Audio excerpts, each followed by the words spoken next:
오늘도 예배하는 여러분들에게 하나님의 특별하신 사랑이 함께 하시길 주님의 이름으로 축복합니다. 우리 앞뒤 좌우에 계신 분들과 인사를 나눌까요? 참 잘 오셨습니다. 함께함이 기쁨입니다. 우리 한 번 더 고백합시다.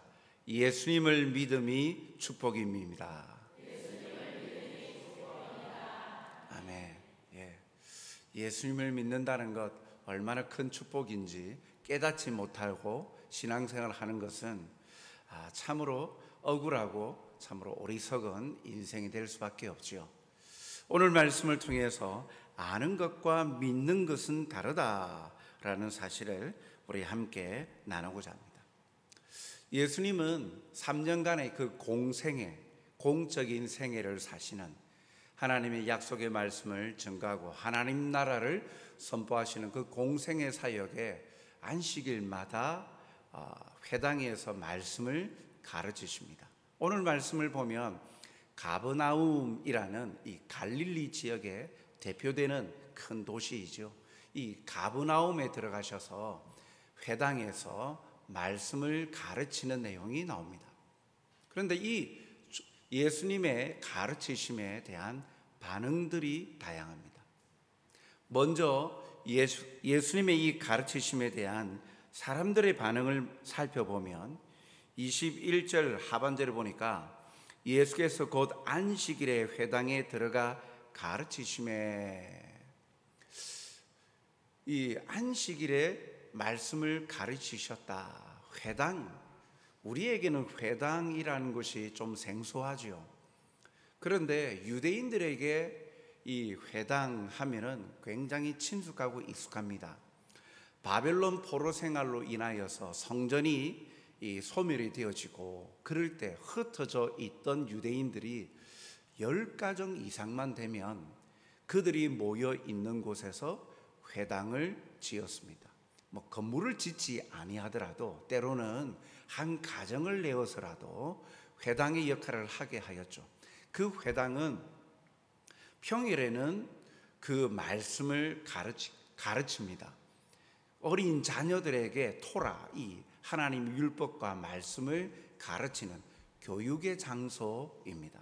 또 안식일에는 찬양이 있고 기도가 있고 두루마리 말씀을 통하여서 말씀을 또 풀어 설명하는 설교가 있는, 랍비가 나와서 권위 있는 자가 나와서 그러한 말씀의 가르치심이 있는, 즉 오늘날로 따지면 예배가 드려지는 것, 안식일 날 예배가 드려지는 그러한 장소이기도 하죠. 그래서 이 유대인들은 이 회당을 통하여서 위로를 받고 또 소망을 가집니다. 말씀을 듣고 깨닫고 또 도전을 받고 살아가죠.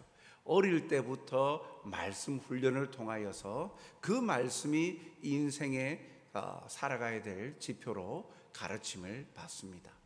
이러한 곳에서 예수님께서 말씀을 가르치셨어요.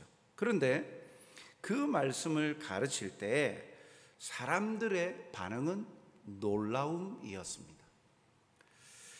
22절 상반절을 보니까 뭇 사람이 그의 교훈에, 그 예수님이죠, 그의 교훈에 논란이, 예수님의 이 말씀에 대한 풀이하시고 가르치심에 대해서 놀랐다라고 합니다. 그런데 오늘 이 본문에 자세히 한번 살펴보면 뭇 사람이라고 이야기하고 있습니다. 뭇 사람이 어느 정도 규모를 말합니까? 전체를 말합니까? 아니면 특정한 일부분을 말합니까? 대부분이지만 전체는 아닙니다. 참 놀랍죠? 예수님이 말씀을 풀어 가르치시는데 모두가 놀란 것이 아니라 뭇 사람이 놀랐다. 말씀이 선포되어지고 가르쳐지고 있는데 그 말씀 앞에 노출되어져 있고 그 말씀을 듣고 있는 모든 사람이 놀라지 아니하고 감동이나 놀라지 아니하고 일부분의 사람들에게만 놀라움이 표시가 되고 있다는 거예요. 이 부분은 참 어디에 있는가 말씀이 선포되어지는, 흔히 오늘로 따지면 예배가 드려지는 교회, 예배가 드려지는 장소에 함께 앉아 있어도 함께 앉아 있다고 하여서 모두가 감동을 받고 은혜를 받는 건 아니라는 거예요. 예수님의 가르치심에도 무사람이, 전체가 아니라 일부분의 사람들이, 대부분이라 할지라도 일부분의 사람들이 은혜 받지 아니한 이들이 있다라는 거예요. 놀라지 않은 이들도 있다라는 거죠. 그래서 말씀이 선포되어지고 말씀이 풍성하게 이렇게 노출되어지는 환경에 놓여 있는 것이 가장 중요한 것이 아니라 그 말씀에 대한 태도가 어떠한가, 거기에 자세히 달려 있음을 다시 한번 생각하게 하죠. 그리고 또한 그 가르침에 대해서 사람들이 놀랐는데 그 놀란 이유가 무엇이라고 말합니까? 22절 하반절에 보니까 이는 그가 가르치는 것이 권위 있는 자와 같고 서기관과 같지 아니함일러라. 대부분 회당에서 말씀을 가르치는 자들은 서기관, 즉 이 사두개파 출신, 그리고 랍비, 말씀에 대해서 익히 잘 알고 있는 율법학자, 이러한 권위 있는 사람, 말씀을 잘 알고 있는, 율법에 관하여 잘 알고 있는 권위 있는 사람들이 말씀을 가르치는데 그들과 다르다는 거예요. 예수님의 가르침이 확연하게 관점이나 내용이 다르다라고 합니다. 예수님이 어떤 말씀을 어떻게 가르치셨는지 성경은 분명하게 언급을 하고 있지 않습니다. 그러나 오늘 본문에서는 어쨌든 그들과는 다르다, 가르치는 것에 권위 있는 자와 같다, 권세가 있었다라는 거죠. 당연한 것 아니겠습니까? 왜 이런 차이들이 있습니까? 예수님께서 서기관과 바리새인들을 향하여 그들의 죄를 이야기하시면서 화 있을진저 하고 그들에게 이 꾸짖으시는 내용을 보면 이들은 주로 상관없는 이 하찮은 문제들을 걸고 넘어지고 교리적인 문제들을 가르치는 것을 볼 수 있죠. 그런데 예수님은 구원과 하나님의 나라, 복음에 관하여서 가르치십니다. 실제적으로 그들의 영혼에 무엇이 필요한가 하는 것을 가르쳐 주신다는 거죠. 또한 예수님은요, 진리만을 말씀하시지만 서기관들은 율법과 더불어서 때때로 사람의 전통에 따라서 자기들의 교리나 관점을 주입시키려고 하는 그러한 내용으로 가득 차 있었다는 거죠. 단순히 두루마리 성경을 읽는 것으로 그치지 않고 말씀을 풀어주시는데 그 말씀의 가르침 속에 많은 깨달음과 감동이 있었습니다. 그럴 수밖에 없는 이유가 예수님이 곧 말씀이시고 예수님이 곧 진리이시기 때문이죠. 요한복음 1장 14절 말씀에 보니까 말씀이 예수 그리스도이죠. 예수님이죠.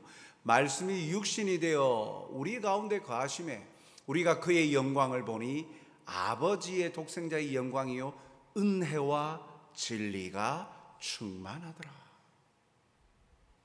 예수님은 내가 곧 길이요 진리요 생명이니 라고 말씀하지 않으셨습니까? 요한복음 이 말씀에도 은혜와 진리가 충만하다, 진리 그 자체이시기 때문에, 진리 그 자체이시고 말씀이신 예수님께서 가르치시니까 사람들의 가르침과는 다르죠. 그런데 그마저도 놀라움 거기까지였습니다. 그 자리에서 회심하거나 주님의 제자로 따르는 자가 나왔다는 언급은 없죠. 참 이 사실은 놀랍습니다. 사람이 아닌 하나님이신 예수님께서 말씀을 선포하시고 풀어주시고 말씀의 진정한 뜻이 무엇인지, 무엇을 알아야 되는지, 받아들여야 되는지 풀어서 설명하고 가르쳐 주셨음에도 그냥 놀랄 뿐 그의 삶을 돌이키는 자가 없었다라는 것은 말씀을 받아들이는 자의 자세가 얼마나 중요한가 하는 것을 깨닫게 되어지죠. 이 놀라운 가르침을 듣고 있는 자들 중에 또 특별한 부류가 있습니다. 오늘 본문에 보니까 귀신 들린 자가 있었어요. 귀신들도 있었다라는 거예요.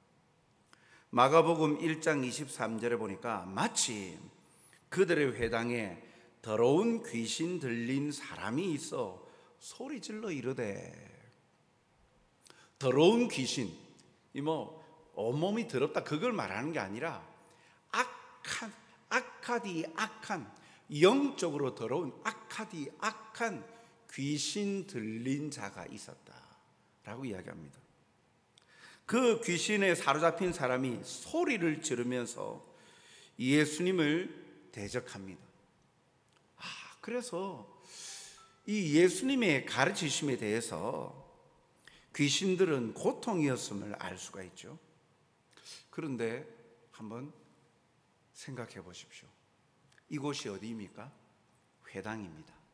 언제입니까? 안식일입니다. 지금으로 따지면 주일이에요. 지금으로 따지면 예배당이에요. 예배 드리고 있는 거예요. 그곳에 누구도 있었다고요? 귀신 들린 자가 있어. 귀신들이 있었다. 충격적이지 않습니까? 말씀이 선포되고 기도가 있고 찬송이 있고, 이것이 마치 우리는 철옹성처럼 악한 영의 세력들이 전혀 침범하지 못할 철옹성처럼 생각을 할 수 있는데, 가히 예수님이 말씀을 가르치고 계시는데도 그 자리에 귀신 들린 자가 버젓이 있었다라는 겁니다. 이 사실은 우리로 하여금 참으로 깨어 있어야 할 이유가 됨을 분명히 가르쳐 주죠. 나는 예배를 드리고 있으니까, 주일 이렇게 경건하게 예배를 드리니까 나는 안전해, 이곳은 안전해. 장소적이고 지역적인 관점으로만 볼 것이 아니라는 거예요. 말씀의 선포와 하나님을 경배하는 찬양이 울려 퍼지고, 하나님을 향한 믿음의 고백과 자기의 죄를 회개하는 고백의 기도가 있는 그 거룩한 장소에서마저도 귀신 들린 자가 있다라는 사실. 오늘도 우리가 예배하는 자가 영과 진리로 예배해야 되는 이유도 바로 여기 있는 거예요. 장소에, 공동체에 소속되어져 있다라고 해서 나는 모든 것이 해결 안 받고 안전한 것처럼 생각하고 신앙생활을 할 수 있다라는 거예요. 그런데 중요한 것은 어떠한 장소도 중요하게 가르치십니다만, 무엇보다도 중요한 것은 예배하는 자가 영과 진리로 예배할지, 하나님 앞에 예배하는 자가 어떠한 마음, 어떠한 자세로 예배하는가, 이렇게 예배하는 자를 찾으시느니라. 하나님이 그렇게 찾으신다. 오늘 이 회당에서 귀신 들린 자도 그 자리에 있었음을 볼 때 그것을 우리가 깨닫게 되어지고 각성을 해야 됨을 보게 됩니다. 그런데 이 놀라운 사실은요, 우리가 또 주목해 볼 것은 귀신은 예수님을 알고 있다라는 겁니다. 24절 하반절에 보니까 나는 당신이 누구인 줄 아노니 하나님의 거룩한 자니이다. 나는 당신이 누구인 줄 압니다. 하나님의 거룩한 자입니다. 라고 말하죠. 충격적인 사실입니다. 귀신도 예수님이 누구이신 줄 정확히 알고 있어요. 하나님의 거룩한 자라는 표현은요, 곧 하나님이시라는 거예요. 예수님이 하나님이시라는 사실, 예수님의 신성, 예수님이 하나님 되심을 귀신도 알고 있다라는 거예요. 그런데 알면서도 예수님의 권위를 깎아내리고 그 권위 있는 깎아내림으로 말미암아 말씀의 권위를 대적하려고 합니다. 그 귀신 들린 자가 예수님을 어떻게 부릅니까? 24절 상반절을 보니까 나사렛 예수여, 내가 당신을 압니다. 당신은 하나님의 거룩한 자, 당신은 하나님이십니다 라고 말하지만, 그러나 소리 질렀다 그랬죠. 그러니까 모든 사람이 들으라고 말하는데 그 처음에 말할 때 나사렛 예수요 라고 말한 거예요. 우리에게는 나사렛 예수 하니까 이것이 어떤 의미인지 모르겠지만, 유대인들에게 나사렛 하면은 그들에게 들어오는 생각은요, 한마디로 말하면 촌, 시골, 저급한 표현이에요. 나다나엘도 나사렛에서 무슨 선한 것이 나겠느냐, 그것이 유대인들의 관점과 생각이었어요. 그 종구석에 뭐가 특별한 게 있겠냐 이야기죠. 지금 이 회당이 있는 곳은요, 가버나움 도시예요. 북부 갈릴리 지역의 대표되는 도시예요. 이 도시의 회당이에요. 그런데 거기에서 말씀을 권위 있게 설교를 하고 계시는데 그 예수님을 깎아내리는 거예요. 저 촌 출신 예수여, 저 시골 출신 예수여 라고 말하는 거예요. 예수님의 권위를 깎아내리려고 하죠. 예수님을 대적하려고 합니다. 사탄은요, 항상 그 성향이 회방하는 자, 참소하는 자, 깎아내리고 대적하는, 파괴하는 자입니다. 지금 그 회당에 모여있는 사람들에게 예수님에 대해서 불신을 조장하는 거예요. 신뢰성을 떨어지게 하는 거예요. 야, 말씀의 가르침을 들을 때는 우와 놀랍다, 이렇게 권세가 있다니, 이런 놀라운 권위 있는 자같이 그렇게 말을 하네? 라고 그렇게 놀라고 있는데 그 다음 순간 나사렛 시골 저 촌뜨기 예수요 라고 하니까, 에이? 저 사람이 나사렛 출신이라고? 한순간에 신뢰가 뚝 떨어져 버린 거죠. 귀신은 예수님의 존재를 알고 있고, 예수님은 귀신들을 멸하러 오셨다는 사실, 예수님이 하나님의 거룩한 자, 곧 하나님이시라는 사실을 알았습니다. 그러나 안다고 그것이 예수님을 향한 믿음이라고 말할 수 없죠. 그 귀신 들린 자가 하는 말을 한번 조명해 보십시오. 24절 중반절에 우리가 당신과 무슨 상관이 있나이까? 우리를 멸하러 왔나이까? 귀신 들렸는데 귀신들이 들렸어요. 우리가 하는 거 보니까 귀신 여럿이 들려 있는 거예요. 그 귀신들이 그 사람 속에 가득 차 있는데, 당신과 예수님 당신하고는 우리하고는 상관이 없습니다 라고 이야기를 하는 거예요. 관계없는 사람 아닙니까? 당신하고 뭐 인격적인 교류나 관계가 없습니다. 당신은 오직 우리를 멸하러 오는 우리의 대적입니다. 즉 예수님께서 사단의 권세를 멸하신다는 사실을 이 귀신들은 알고 있는 거예요. 예수님을 지식적으로 너무나도 분명하게 알았습니다. 하나님의 거룩한 자, 하나님 되심을 알았어요.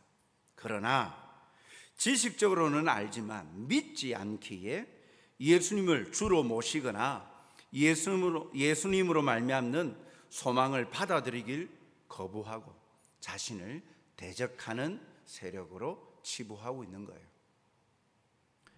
그렇게 이 귀신은요, 예수님에 관한 정보와 지식은 풍성하다 할지라도 그의 삶에 어떠한 긍정적인 예수님의 그 소망과 복음으로 말미암는 영생의 기쁨과 구원의 은혜를 누릴 수가 없는 거예요. 지식에만 머물러 있기 때문이죠. 그리고 그러한 귀신이라는 존재는요, 사람에게 결국은 고통을 주는 존재예요. 26절 상반절에 보니까 더러운 귀신이 그 사람에게 경련을 일으키고 귀신은 결단코 사람에게 유익을 끼치는 존재가 아니라 고통을 주는 존재임을 보여줍니다. 귀신 들렸다가 고침을 받은 사람들, 또 그런 여러 상황들을 보면 사람들보다 영적인 존재니까 능력이 있죠.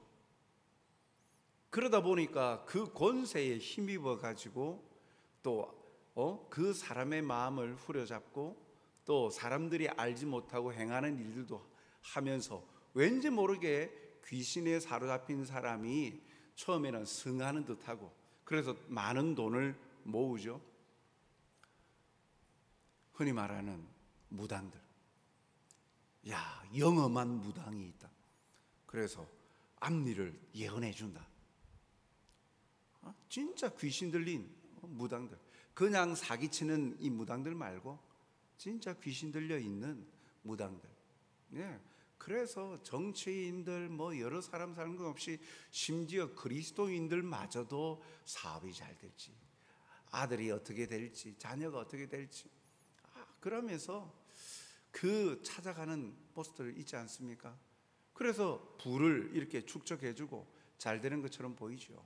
그러나 결국은 귀신은 사람에게 점점 더욱더 의존케 만들므로 인해서 영육이 피폐해지게 만들 뿐, 고통의 자리, 그래서 달콤함으로 유혹해서 멸망케 하는 존재가 바로 귀신, 사탄입니다. 사랑하는 성도 여러분, 사탄은 고통을 주고 멸망케 하는 존재일 뿐 사람에게 진정한 유익과 행복을 주지 않습니다.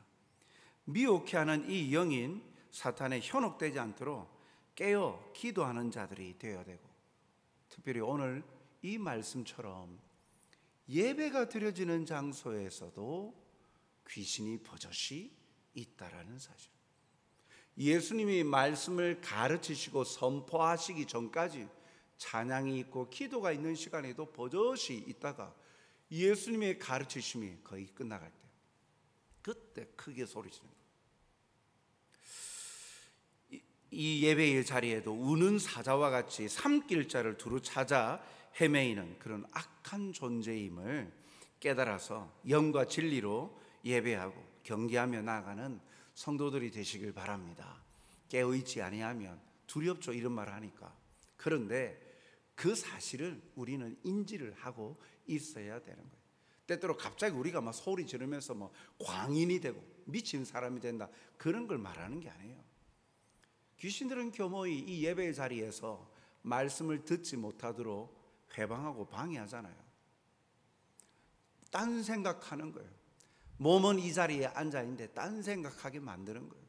마치고 나서 오늘 메뉴가 뭐가 나올까, 오늘 마치고 나서 어디 가야 되는데, 뭐 해야 되는데, 그래서 앉아서 있죠. 그리고 졸고, 예배 시간에 졸고 집중하지 못. 물론 육신이 피곤해서 어쩔 수 없는 것도 있습니다만, 때로는 다양하게, 단순히 그냥 이 귀신이 이 자리에 있다 없다 그런 걸 떠나서 우리가 각성하고 영과 진리로 예배하지 아니하면 형식적이고 전혀 하나님과 상관없는 그러한 사람으로 이 자리에 앉아 있을 수밖에 없다는 사실이죠. 오늘 말씀을 통해서 우리가 한 가지 또 생각해야 될 것은 바로 아는 것과 믿는 것은 다르다는 겁니다. 회당에 있었던 사람들의 이 반응의 변화를 한번 보십시오. 예수님의 가르치심과 귀신을 쫓아내는 일은요, 그 자리에 함께한 사람들에게는 충격이었죠. 그래서 처음에 권위 있는 말씀에 어떻게 반응했습니까? 처음에는 1장 22절 상반절에 뭇 사람이 그의 교훈에 놀랐다. 뭇 사람이 놀랐어요. 전부 다는 아니지만 뭇 사람이 놀랐죠. 그런데 귀신을 쫓아냅니다. 귀신을 쫓아난 이후에는 다 놀라서 어떻게 이야기합니까? 1장 27절에 상반절, 다 놀라 바뀌었죠. 귀신이 쫓겨져 나가는 평상시 볼 수 없는 상황을 보고 모두 다가 놀랬다. 그러나 놀랐을 뿐 어떻게 합니까? 야, 새로운 교훈이구나. 야, 이것은 권위 있는 새 교훈이다 라고만 말할 뿐, 신선하다, 야, 특출하다 라고 말할 뿐, 어디에도 거기에 사람의 삶의 변화가 나타나는 것이 아니었다는 거예요. 놀라운 상황을 경험했다고, 주님이 귀신을 쫓아내는 놀라운 상황, 말씀이 있는 상황, 그 상황 가운데 경험하였다고 다 삶이 변화가 되는 것이 아니더라는 거예요. 오늘 본문에서는 그 예수님을 따르는 제자가 생겨났다라고 정언하지 않습니다. 단지 그들은 놀라운 일과 그 행한 예수님을 갈릴리 사방으로 소문을 전달할 뿐이에요. 야, 이런 일이 있었어. 그 나사렛 예수가 이런 일을 행했어. 그 소문을 특출하게 행한 일들을 전할 뿐이지, 예수님을 따르는 회심하는 자가 나왔다, 제자가 나왔다 말씀하지 않아오고 있어요. 그것을 믿음으로 말하고 있진 않습니다. 그들은 예수님이 보통 사람과 다르다는 사실은 인정했을지 모르지만 그분을 자신들의 구주로 영접하지는 않았다라는 거예요. 놀라운 일이 일어나는 현장에 있고 그 일을 체험한다고 주님의 제자가 다 되는 것은 아닙니다. 또 한 가지 사실은 귀신은 예수님이 누구인지 분명히 알고 있었어요. 그러나 예수님이 누구인지 분명히 지식적으로 안다고 주님을 따르는 신앙의 길로 가지 않는다라는 것이죠. 오히려 예수님을 귀신은 대적하는 자로 자리매김하고 있다는 사실입니다. 오늘 이 부분을 우리가 분명히 한번 묵상을 해야 된다는 거예요. 사랑하는 성도 여러분, 분명히 체험적인 신앙은요, 단순히 지식적인 신앙보다는 힘이 있습니다. 그냥 알고 있는 것보다 내가 체험했어. 그 체험적인 신앙은요, 그냥 알고 있는 것보다는 힘이 있죠. 그러나 그 체험한 사건, 그것에만 관심을 가지고 있고 정작 그 놀라운 일을 행하신 예수님에게, 주님께 집중하지 못하고 그 체험적인 사건에 자신이 있었다라는 사실만 집중하게 되는 것. 내가 그 현장에 있었어, 내가 목격자야 라는 그 사실을 경험한 것에만 만족하고 머무를 때가 있다라는 거예요. 정작 그 일을 행하신 분이 왜 그 일을 행하셨는지, 그 일을 행하신 분이 누구신지, 그분은 무엇을 원하시고 나에게 어떠한 분이신지, 나와 무슨 관계인지, 생명의 주이시고 진리이신 예수님에 관하여서 관심조차 가지지 아니하면 그저 그 수준에서 머물러져 버리고 믿음으로 나아가지 못하는 것이죠. 예수님을 구주로 믿고 영접하지 않는다면 그것은 결국 자신의 만족에 지날 뿐, 참된 구원과 영광의, 구원의 영광의 기쁨을 누리지 못합니다. 성경은 귀신들의 이러한 예수님에 대한 지식을 행함이 없는 믿음에 비유하고 계시죠. 야고보서 2장 19절에 보니까 네가 하나님은 한 분이신 줄 믿느냐? 잘하는도다. 귀신들도 믿고 떠느니라. 귀신들도 하나님이 어떠한 분이신지 안다라는 거예요.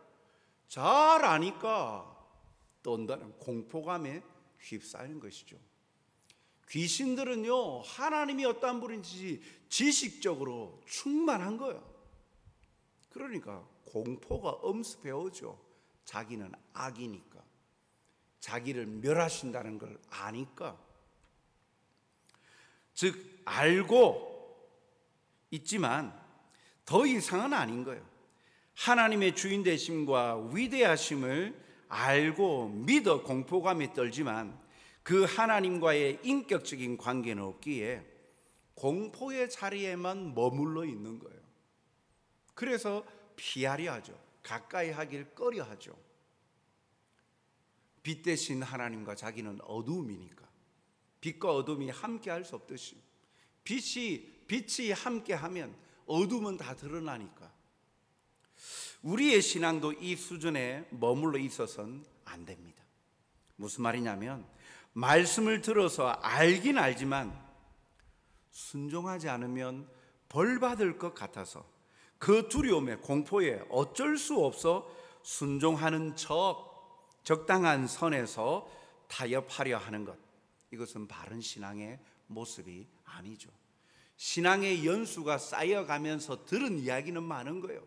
성경에 대한 지식은 많아요. 그러니까 모를 때보다는 많이 아니까 이러면 하나님이 싫어한다, 저러면 하나님이 원치 않으시는 모습이다 알아요. 그런데 하나님이 원치 않는 행동을 하다가는 잘못될 수 있겠다, 심판하신다, 벌하신다, 그것에만 집중하다 보니까 두려운 거예요. 그래서 신앙생활이 기쁨이요 행복이 아니라 공포예요. 잘못하다가 내가 벌 받는 거 아닐까? 하나님이 심판받는 것 아닐까? 하나님을 벌 주시는 분으로만, 심판하시는 그러한 독재자와 같은 모습처럼 하나님이 인식이 되어져 있는 거예요. 그래서 벌 받지 않으려고 신앙생활을 하는 거예요. 명맥만 이어가는 거예요. 억지로 나오는 거예요. 억지로 하는 척하고 참여하는 거죠. 성경의 지식이 많아서 누구보다도 하나님의 말씀을 잘 이해하고 안다고 한들 그 말씀의 주체이신 주님에 대한 신뢰와 믿음이 없다면 그리하여 행함이 없는 믿음은 결국 헛된 것이 되는 것이죠. 참 그러한 신앙의 삶을 사는 사람은 참 안타까운 거예요. 사랑하는 성도 여러분, 히브리서 10장 22절 하반절을 보니까 참 마음과 온전한 믿음으로 하나님께 나아가자라고 말씀해요. 온전한 믿음은 행함이 있대요. 행동으로 나타난답니다. 믿음은 순종이라는 행동이 따를 수밖에 없어요. 순종이 축복임을 알기에 순종해야 될 말씀에 귀를 기울입니다. 벌 받지 않으려고 하는 것이 아니라 순종하고 따름으로 내가 그것이 축복이요 행복임을 알기에 어떤 말씀일까? 내가 무엇을 순종해야 될까? 하나님의 그 축복의 말씀에, 약속의 말씀에 귀를 기울여요. 그리고 그 말씀에 담긴 주님의 뜻이 무엇인지 부단히도 알려고 노력합니다. 기도하면서 성령님 깨닫게 해주세요. 이 말씀 속에, 축복의 말씀 속에, 약속의 말씀 속에 나를 향하신 하나님의 뜻과 생각이 무엇인지 깨닫게 해주세요. 친밀함으로 그렇게 부단히 노력하죠. 그래서 주님과 친밀한 자리로 나아가려 합니다. 말씀을 들을 수 있는 자리, 말씀이 함께 풍성하게 나누어지는 자리, 그런 자리를 사모하는 거예요. 그래서 말씀을 사모합니다. 말씀의 거울에 자신을 비추어서 삶을 가꾸어 갑니다. 참으로 하나님의 말씀에 믿음으로 반응하는 사람은, 아는 수준에서 머무르는 사람은 삶의 태도로 나타나지 않지만 진정 믿는 자들은 삶의 태도로 나타나는 거예요. 그것이 때로는요 충성과 정직과 성실로도 나타나는 것이죠. 말씀의 가르침의 중심에 하나님은 거룩하시고 자비하시고 선하시고 의로우시기 때문에, 선하시고 거룩하시고 의로우시니까 그 하나님을 믿는 하나님의 백성들의 삶의 태도는요 그 성품을 닮아서 삶의 태도로 나타나는 거예요. 그래서 정직한 삶을 살려고 하는 거예요. 그리고 벌 받지는 않으려고 정직한 것이 아니라 그것이 내게 주시는 축복의 은혜인 걸 깨달으니까, 그러니까 성실하게 하는 거예요. 진정한 믿음이 있는 자의 충성된 섬김의 모습을 보면요 참으로 성실하고 정직합니다. 하는 척하고 떼우려 하지 않습니다. 그렇기 때문에 자신에게 주어진 일에 대해서 책임감이 있어요. 믿음이 있는 사람은 책임감이 있는 사람으로 나타나요. 믿음 있다 하면서도 자신에게 맡겨진 일을 등한시하는 사람, 주어진 일을 최선을 다하지 않는 사람, 그것은 성향이다라고 보기보다는 엄밀히 따져보면 믿음에 대한 행동의 삶의 태도로도 그것이 나타나게 돼 있는데 그 부분에 문제가 생긴 것이죠. 말씀을 가까이 하려 합니다. 그래서 주님의 몸된 교회를 섬겨가는 믿음 있는 신실한 종들의 모습들을 보면 책임감이 있고 성실하고 정직하게 그 맡은 일을 다 하려고 합니다. 지혜가 부족하면 더 엎드리고 기도합니다. 그리고 겸손하죠. 왜요? 말씀의 가르침, 교만한 자는 하나님이 싫어하시고 꺾으시니까. 겸손함으로 나타나는 거예요. 남을 나보다 더 존중해 주는 모습으로 나타나죠. 그래서 참다운 신앙의 삶의 모습을 통하여서 그것이 세상의 빛이 되고 세상 사람들에게 칭찬을 받는 것이죠. 오늘도 우리가 단순한 지식에 머물러 있지는 않는지 한번 우리 자신들을 돌아보십시다. 저도 이 말씀을 준비하면서 목사니까 말씀을 그래도 성도들보다 많이 알겠지? 라고들 생각하지 않습니까? 그런데 아는 게 중요한 게 아니에요. 목사도 이 말씀을 선포하는 자이지만 그 말씀의 감동과 내 자신을 보지 못하고 내 자신을 겸비하지 아니하면 그냥 입만 번드르하게 떠드는 자가 된다는 사실, 참 두렵고 떨리는 마음의 중심을 가지는 것. 그래서 한결같이 주님 앞에 진실되고 주님 앞에 그 마음 중심을 잃지 않으려고 사는 것. 참 이것이 나에게도 참 저에게도 도전이 되는 거예요. 오늘 모든 성도들도 마찬가지입니다. 우리가 아는 수준에서 머물러 있는 건 아닌가. 귀신도 안다는 거죠. 우리보다 더 정확히 아는. 그러나 그에게는 생명이 없어요. 그에게는 소망이 없어요. 믿음이 아니니까, 따르지 않으니까, 순종하지 아니하니까 열매가 없는 거예요. 오늘도 단순한 지식에 머물러 있지 아니하고 온전한 믿음으로 하나님과 사귐의 자리로 나아가는 복된 성도들이 되시길 주님의 이름으로 축복합니다. 사랑과 자비가 풍성하신 아버지 하나님, 오늘도 우리에게 주님의 약속의 말씀으로 인하여 우리의 모습을 돌아보게 하시니 감사합니다. 말씀에 빛 앞에 우리의 모습을 비춥니다. 부족하고 연약한 모습 주님 앞에 회개하며 내려놓습니다. 생명과 진리의 말씀, 위로와 평강을 주시며 희망을 주시는 약속의 말씀 앞에 우리가 힘을 얻고 그 말씀 따라 순종함으로 삶의 열매로 맺어지길 소원합니다.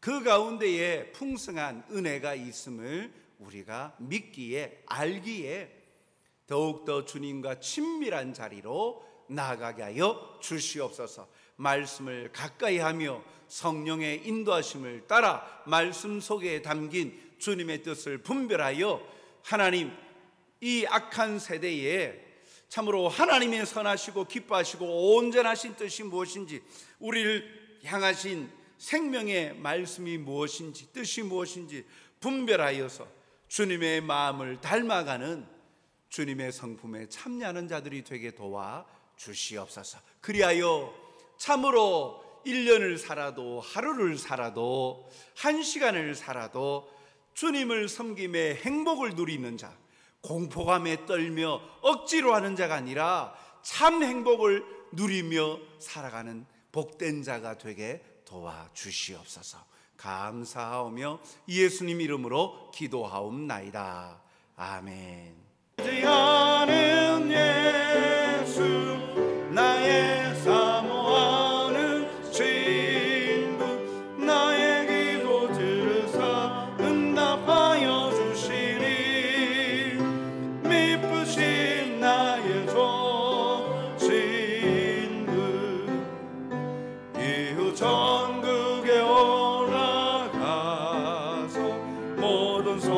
사람들과 다 함께 우리들을 구하신 주를 찬양하리라. 미쁘신 나의 좋은 친구, 내가 의지하는 예수, 나의 사모하는 친구, 나의 기도 들으사 응답하여 주시니 미쁘신 나의 좋은 친구.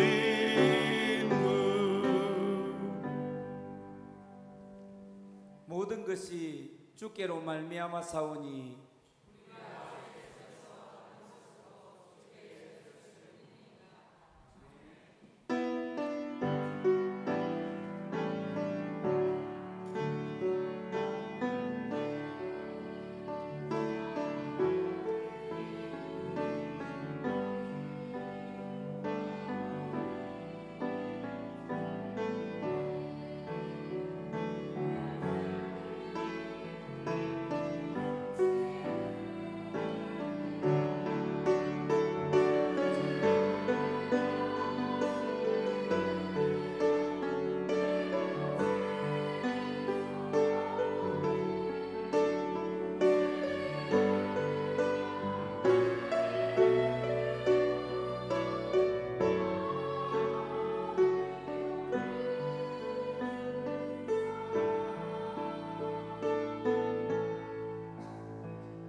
사랑과 은혜가 풍성하신 아버지 하나님, 오늘도 우리에게 하나님의 생명의 말씀을 통해 지식의 수준에 머물러 있지 아니하고 믿음의 순종으로 나아가 하나님의 그 영광과 기쁨을 누리며 살아가는 행복자가 되길 원합니다.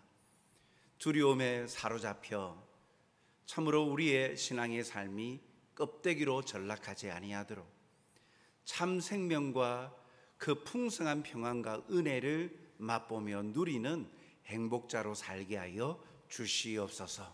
오늘도 빈손으로 나오지 아니하고 하나님 앞에 이 모든 것 주심에 감사하여 주님의 말씀에 따라 일부를 준비하여 자원함으로 기쁨으로 주님께 드립니다. 드리는 예물 주님 기뻐 받아 주시되 이 예물을 드림으로 인하여 삶이 궁핍하지 아니하도록 모자라지 아니하도록 주님 더욱더 채워주실 줄 믿습니다.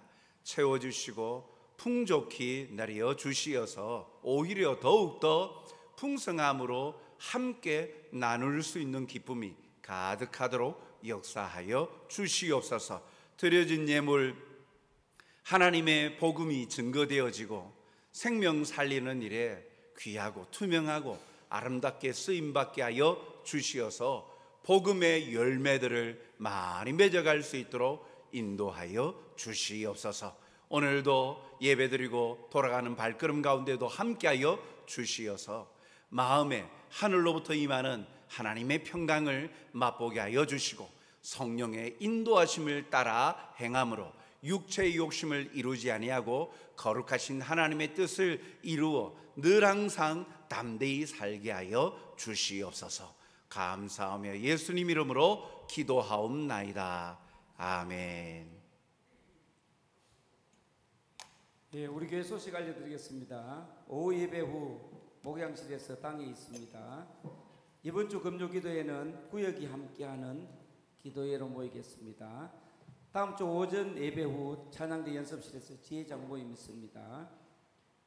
지난주 금요일부터 구역 모임이 개학되었습니다. 구역 모임에 힘써 주시기 바랍니다. 후반기 훈련생 모집입니다. 양육 훈련 6기와 제자반 3기 조보로 참고하셔서 신청해 주시면 좋겠습니다. VIP 카드 작성, 우리 11월 19일 날 하사랑 전도잔치가 있습니다. 그때 그 VIP 카드들을 작성하시고 그들 위해서 기도에 힘쓰는 우리 성도님 되시기 바라겠습니다. 교회 소식은 우리 주보로 참여해 주시고 우리 중보 기도 팀과 우리 또 성도님들 기도 덕분에 우리 성경이가 공무원 시험에 합격했습니다. 감사합니다. 그래서 오늘 점심을 저희 가정에서 대접하겠습니다. 감사합니다. 예, 우리 모두 다 같이 일어나시겠습니다. 함께 찬양하면서 가겠습니다.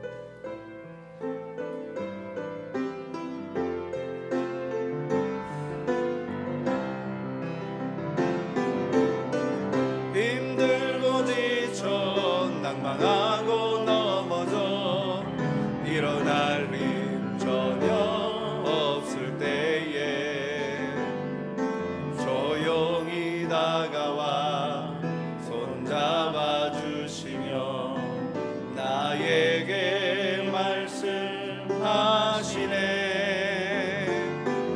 나에게 실망하며 내 자신 연약해 고통 속에 눈물 흘릴 때에 못잘금 난 그 손길 눈물 닦아주시며 나에게 말씀하시네. 너는 내 아들이라 오늘날 내가 너를 낳도다. 너는 내 아들이라 나의 사랑하는 내 아들이라 언제나 변함없이 너는 내 아들이라 나의 십자가 고통 내 산의 그 고통으로 내가 너를 낳았으니 너는 내 아들이라 오늘날 내가 너를 낳도다. 너는 내 아들이라 나의 사랑하는 내 아들이라.